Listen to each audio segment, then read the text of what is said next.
Hey everyone, Zane here, and today I'm going to show you how to upload photos on DeepSeek app.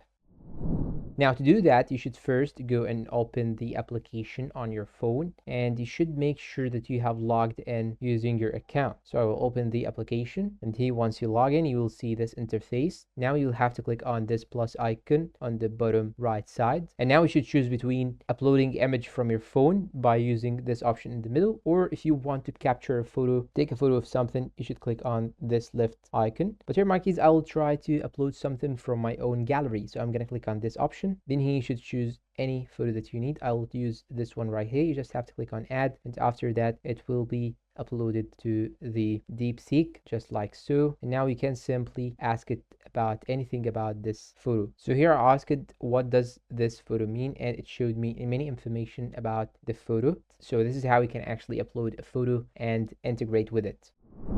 And that's all for today. If you find this video helpful, please don't forget to support us with like, subscribe, comment, share. Thanks for watching, and see you in a new video.